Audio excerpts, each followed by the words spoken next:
இங்க பொண்ணுமே ரொம்ப கோபத்தோட முத்துக்காலகிட்ட என்னை இப்படி வற்புறுத்தாத அப்படின்ற மாதிரி ரொம்ப கோபத்தோட, அது மட்டும் இல்லாம எனக்கு இந்த கல்யாணம் வேணான்னு சொல்லி அவங்களும் அங்கிருந்து கிளம்புறதுக்காக ட்ரை பண்றாங்க.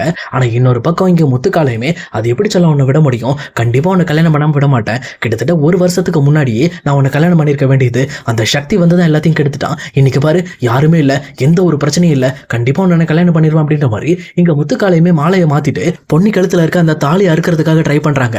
ஆனா அதே நேரத்துல இந்த பக்கம் முத்துக்கால பொன்னியோட தாலியை பிடிச்சி இழுத்துட்டு இருக்கும் போது அவரோட கையில ஒரு கட்டை வந்து வேகமா அடிக்குது. அவரும் வலி தாங்க முடியாம அந்த கையை உதறிட்டு இந்த பக்கம் எட்டி பார்த்தா தான் தெரியுது. சொல்லப்போனா சக்தி அங்க மாசான என்ட்ரி கொடுத்துட்டு இருக்காரு. சக்தியை பார்த்த உடனே முத்துக்காலைக்கு ரொம்பவே கோபம் வந்துருது. இவன் தான் ஏற்கனவே என்னோட கல்யாணத்தை கெடுத்தான், எனக்கும் பொண்ணுக்கு நடக்கிற அந்த கல்யாணத்தை கெடுத்து கடைசியில என்ன இப்படி டம்மி பீஸா என்ன செத்த விட்டுட்டான், இவனை விடக்கூடாது, முதல்ல அவனை அடிச்சு கொள்ளுங்க அப்படின்ற மாதிரி இந்த பக்கம் முத்துக்கால தன்னோட அடியாட்களுக்கு ஆர்டர் போடுறாங்க. உடனே அவங்களுமே இந்த பக்கம் சக்தி அடிக்கிறதுக்காக போறாங்க. அப்ப கரெக்டா சக்தியும் இன்னொரு பக்கம் சண்முகமும் சேர்ந்துக்கிட்டு இங்க முத்துக்கால ஆட்கள் எல்லாத்தையும் சும்மா லெஃப்ட் ரைட்னு போட்டு அடின்னு அடிச்சு போட்டு எடுக்கிறாங்க. இன்னொரு பக்கம் இதை பார்த்துட்டு இருக்கிற முத்துக்காலைக்கு பயங்கர ஷாக்கா இருக்கு. என்னடா இது, சக்தி இப்படி அடிக்கிறான், இங்க இருக்கிற எல்லா அடியாட்களும் அடிச்சுக்கிட்டு இருக்கானே அப்படின்ற மாதிரி அவரும் கொஞ்சம் கொஞ்சமா பயப்பட ஆரம்பிக்கிறாரு. இன்னொரு பக்கம் பொன்னியுமே எப்படியோ கடைசி நிமிஷத்துல சக்தி நம்மளை காப்பாற்ற வந்துட்டார் அப்படின்ற மாதிரி ரொம்பவே சந்தோஷமா ஃபீல் பண்ண ஆரம்பிக்கிறாங்க. அதே நேரத்துல இன்னொரு பக்கம் இங்க சக்தி சண்முகம் சேர்ந்து அங்க இருக்கிற ஆட்கள் எல்லாம் அடிச்சு போட்டுட்டு டைரக்டா சக்தி முத்துக்கால கிட்ட வராங்க. வந்தது மட்டும் இல்லாம முத்துக்காலையோட சட்டையை பிடிச்சி அவரோட கண்ணத்துல பலார்னு சொல்லி சும்மா கிட்டத்தட்ட ஒரு 7-8 அறை விடுறாரு. இங்க முத்துக்கால கதிகலைங்க போயிடுறாரு. அவருமே இங்க பாரு நீ பெரிய தப்பு பண்ணிக்கிட்டு இருக்க, பொன்னியை மறுபடியும் நீ என்கிட்ட இருந்து பிரிச்சு கொண்டு போயிட்டு இருக்க அப்படின்ற மாதிரி ரொம்பவுமே கோவப்பட ஆரம்பிக்கிறாங்க.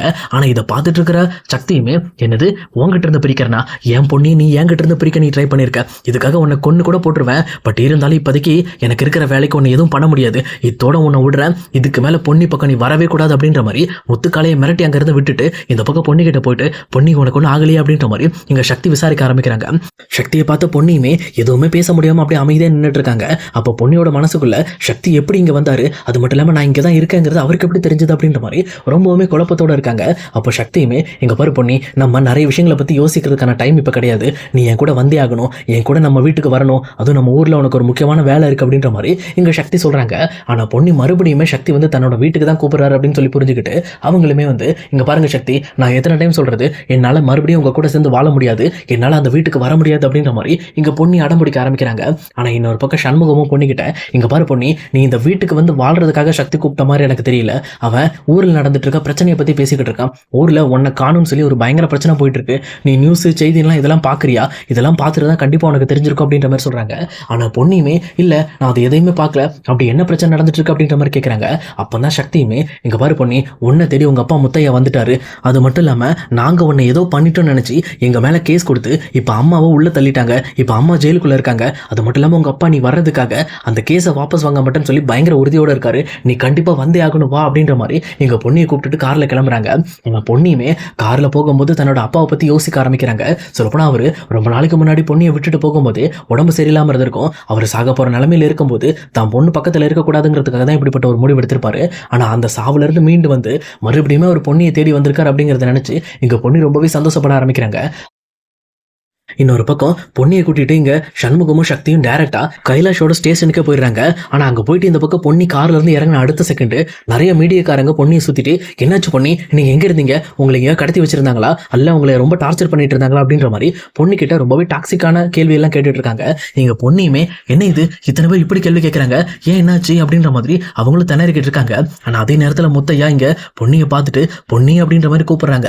உடனே முத்தையாவோட குரலை கேட்டோன்னு பொன்னி அலறி அடிச்சு ஓடி போய் முத்தையா ஹக் பண்ணிட்டு எங்கப்பா போனீங்க, எதுக்காக என்ன தனியா விட்டுட்டு போனீங்க அப்படின்ற மாதிரி பயங்கரமா ஃபீல் பண்ணி அழ ஆரம்பிக்கிறாங்க. இதை கேட்டோன்னு இந்த பக்கம் முத்தையாவுமே என்னமா பண்றது, நான் சாகிறதை நீ பார்க்க கூடாதுங்கிறதுக்காக தான் உன்னை விட்டு பிரிஞ்சு போனேன், ஆனா இப்போ என்னோட உடல் நல்லா சரியாயிடுச்சு, இப்போ நான் நல்லா இருக்கேன், இதுக்கு மேல எனக்கு எந்த பிரச்சனையும் இல்லம்மா, நீ மட்டும் என் கூட இருந்தா போதும் அப்படின்ற மாதிரி இங்க முத்தையா பொன்னி மேல பயங்கர அன்பு பொழிஞ்சுக்கிட்டு இருக்காரு. அதே நேரத்துல சக்தியுமே ஒரு வழியா முத்தையாக்கு கொடுத்த வாக்க காப்பாத்திட்டோம், பொன்னியை கண்டிப்பா நாங்க கூட்டிட்டு வரேன்னு சொல்லிட்டு வந்த மாதிரி நானும் இப்ப கூட்டிட்டு வந்துட்டேன்னு சொல்லி ரொம்ப சந்தோஷப்பட்டு இருக்காரு. இன்னொரு பக்கம் பொன்னியுமே அப்பா எனக்கு எந்த ஒரு பிரச்சனையும் இல்லப்பா, என்னை யாருமே எந்த ஒரு டார்ச்சரும் பண்ணல, நானா தான் விருப்பப்பட்டு அந்த வீட்டுல இருந்தேன், நான் நிறைய தப்பு பண்ணிட்டேன்னு சொல்லி அந்த வீட்டுல இருக்கிற ஒரு கெட்ட ஆளுங்களால என் மேல வந்து பழி போடப்பட்டுச்சு, அதை எல்லாரும் நம்பி என் மேல தேவையில்லாத பழியெல்லாம் சுமத்திட்டாங்க.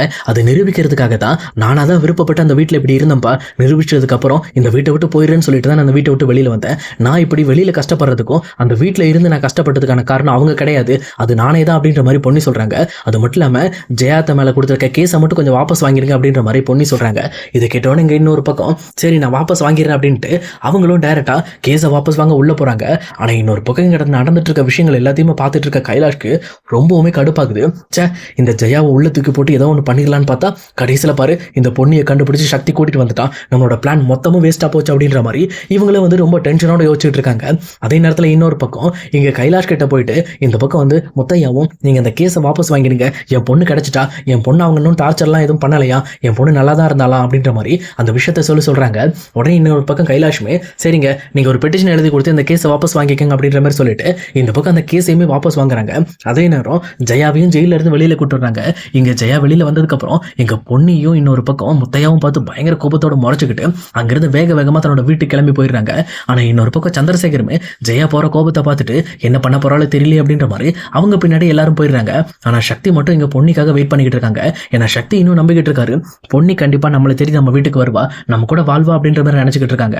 ஆனா பொன்னியுமே இங்க பாருங்க சக்தி, தயவு செஞ்சு நீங்க மறுபடியும் என் கூட வாழணும்னு நினைச்சு உங்க வாழ்க்கையை வேஸ்ட் பண்ணாதீங்க, நீங்க இதுக்கு மேல ஒரு புது வாழ்க்கையை ஸ்டார்ட் பண்ணி வாழுங்க, என்ன தயவு செஞ்சு விட்டுருங்க, நான் இனிமேல் எங்க அப்பா கூட இருந்து எங்க அப்பாவை பார்த்துக்கிட்டு என் வாழ்க்கையை முடிச்சுக்கிறேன் அப்படின்ற மாதிரி எங்க பொண்ணியுமே தன்னோட அப்பாவை கூட்டிட்டு அவரோட கிராமத்துக்கே கிளம்பிடலாம் அப்படின்ற மாதிரி அவங்களும் தன்னோட கிராமத்துக்கு கிளம்புறதுக்கு தயாராகிறாங்க.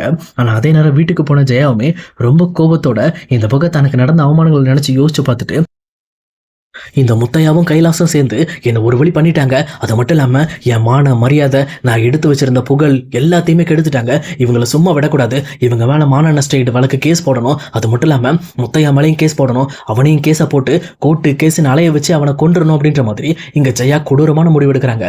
சொல்லப்போனால் அவங்க பட்ட அவமானத்துக்கு இங்கே முத்தையாவையும் இன்னொரு பக்கம் வந்து கைலாஷையும் பதில் சொல்ல வைக்கணும் அப்படின்ற மாதிரி தேவையில்லாமல் அப்படி ஒரு முடிவு பண்ணிட்டு இருக்காங்க. கைலாஷை பதில் சொல்ல வைக்கலாம், ஆனால் முத்தையா தான் பொண்ணு மேலே இருக்கிற அன்புனால தான் இப்படி கேஸ் போட்டிருந்தாரு. ஆனா இது இன்னுமே புரிஞ்சுக்காத ஜெயாவுமே முத்தையாவையும் பழி வாங்கணும் அப்படின்ற மாதிரி முட்டாள்தனமா யோசிச்சுக்கிட்டு இருக்காங்க. ஆனா இந்த விஷயத்தை பத்தி வீட்டுல ரொம்ப கோபத்தோட அவங்க சத்தம் போட்டுட்டு இருக்கும் போது இதை கவனிச்சிட்டு இருக்க சந்திரசேகருமே இங்க ஜெயாவை பார்த்துட்டு இங்க பாரு ஜெயா, முத்தையா மேல நீ எந்த ஒரு கேஸும் போடக்கூடாது, அது மட்டும் இல்லாம அவன் மேல எந்த ஒரு ஆக்ஷன் எடுக்கக்கூடாது, பொன்னியும் நம்ம வீட்டை விட்டு போறேன்னு சொல்லிட்டா, அதுவும் முத்தையாவும் பொன்னியும் அவங்க ரெண்டு பேரும் ஒன்னா போறாங்க, அவங்கள விட்டுரு, நீ ஏதாவது கைலாஷ் மேல வந்து உனக்கு கோபம் இருந்தா கைலாஷ் மேல கண்டிப்பா நம்ம மான ஸ்டேட் வழக்கு கேஸ் போடலாம், அது மட்டும் இல்லாம அவன் நம்மளை டார்ச்சர் பண்ணதுக்கு கண்டிப்பா வந்து அவனுக்கு ஒரு பதிலடி கொடுக்கலாம், ஆனா இன்னொரு டைம் முத்தையாவை இந்த மாதிரி வந்து டார்ச்சர் பண்ணணும்னு நினைக்காத, அது பெரிய தப்பு அப்படின்ற மாதிரி சொல்றாங்க.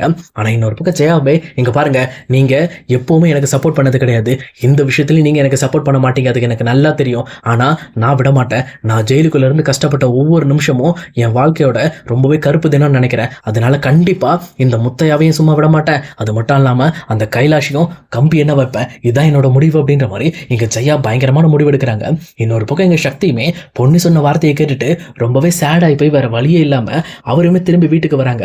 வீட்டுக்கு ரொம்ப சோகத்தோட மறுபடியும் தன்னோட ரூமுக்கு போறாரு. ஆனா இதை பார்த்துட்டு இருக்கிற பவானியுமே இங்க சக்தி கிட்ட போயிட்டு என்னாச்சு சக்தி, பொன்னியை பாத்தியா, பொன்னிக்கிட்ட பேசினியா அப்படின்ற மாதிரி கேட்கறாங்க. ஆனா இங்க சக்தியுமே நான் பேசுறேன்க்கா, ஆனா பொன்னிக்கு என் கூட வர்றதுக்கு விருப்பம் இல்லைன்ட்டா, அவளோட வாழ்க்கையை அவங்க அப்பா கூட வாழ்ந்துட்டு போறேன் அப்படின்ட்டா, அவள் லைஃப்க்கு நான் தேவையில்ல போல இருக்கு, அதனாலதான் அவ இப்படிப்பட்ட ஒரு முடிவு எடுத்திருக்கா அப்படின்ற மாதிரி இங்க சக்தியுமே ரூமுக்கு போயிட்டு பயங்கரமா ஃபீல் பண்ணி ஆள ஆரம்பிக்கிறாரு. ஆனா இன்னொரு பக்கம் ஜெயா மறுபடியுமே இங்க முத்தையாவையும் இன்னொரு பக்கம் வந்து கைலாஷையும் பழி வாங்குறதுக்கு அடுத்த கட்ட திட்டத்தை ஆரம்பிக்கிறாங்க. ஆனா இங்க அதை விட மோசமா கைலாஷ் ஒரு திட்டத்தை யோசிக்க ஆரம்பிக்கிறாங்க.